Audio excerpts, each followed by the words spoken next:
Welcome to the Vault Excel. Thank you for joining me. Sad news coming out of Cocke County, Tennessee. That breaking news, sad news. Hinesville police say the two missing Liberty County firefighters were found dead in Tennessee. Raegan Anderson and Chandler Kuhbander were both found inside Anderson's vehicle on Hollow Road in Cosby, Tennessee.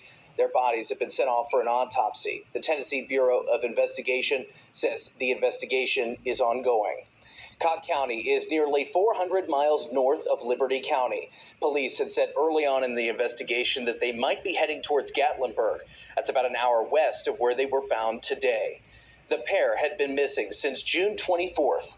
Family members say the two firefighters were romantically involved for years, but recently broke up. The saga seems to have begun last Saturday. That's when Anderson, according to Pooler police, confronted Kuhbander at Olive Garden. He was on a date with another woman. She was arrested after keying his car. The following Monday, Kuhbander told his mom his ex-girlfriend Anderson wouldn't stop blowing up his phone. Less than 2 hours later, video shows Kuhbander leaving the gym but not returning to his car. At that same time, Anderson's car was spotted in the same lot. But by Wednesday, Hinesville police alerted the public about the pair, saying their last known location was Cosby, where they were found this morning. We're continuing to press officials at the TBI and the Cocke County Sheriff's Office to learn more. In the meantime, you can find all of our coverage of this story on our website, wjcl.com. What a very sad and tragic story that left Georgia and made its way here to Tennessee. Sadly, this man couldn't help this woman, Raegan. And he never should have gotten in a car with her. He never should have continued talking to her, messaging, texting. But obviously, he still cared for her well-being. And it got him unalive by this said woman. He had to have known she had a firearm. He also knew that she was unstable and suicidal. She left a note behind in her residence. Door was unlocked. They have not stated what was exactly written in the letter. His mother has basically said she's a nice girl, but she's not well. And I'm sure she's very distraught. She and the family, the husband, relatives, and I'm sure her family is also distraught. You see, there are certain people that you just cannot help.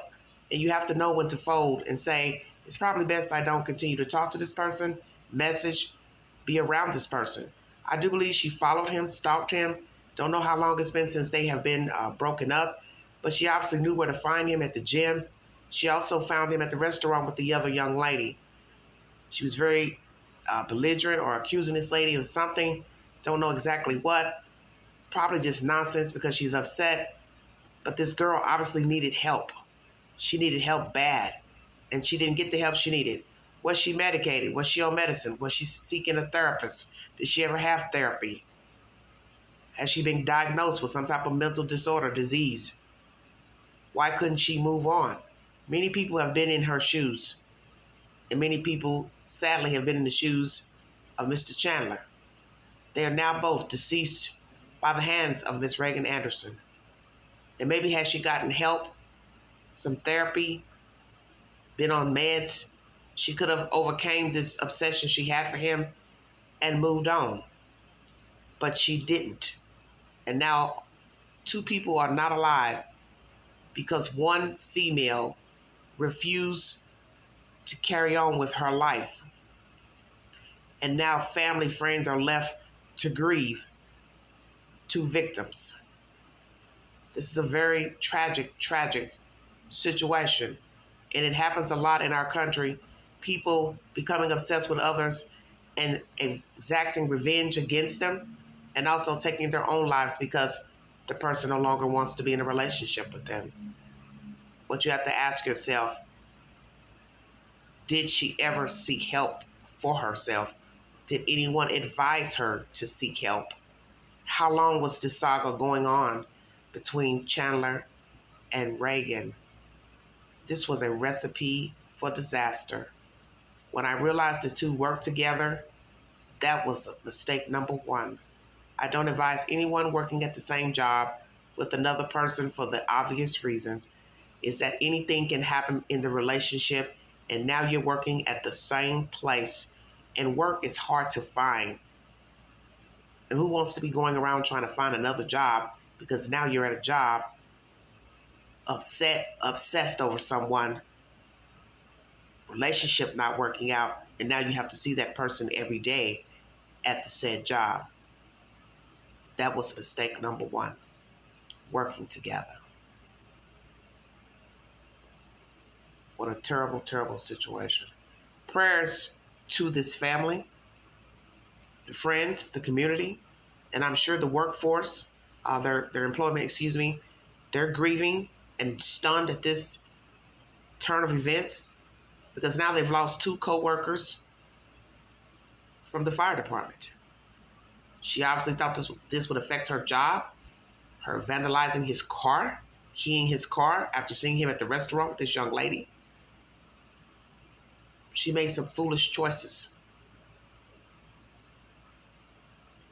And the ultimate choice was unaliving Mr. Chandler and then herself.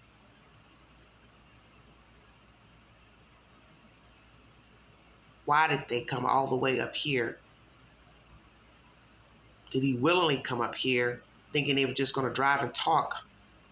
Or did she unalive him in the state of Georgia? I'm curious to know that.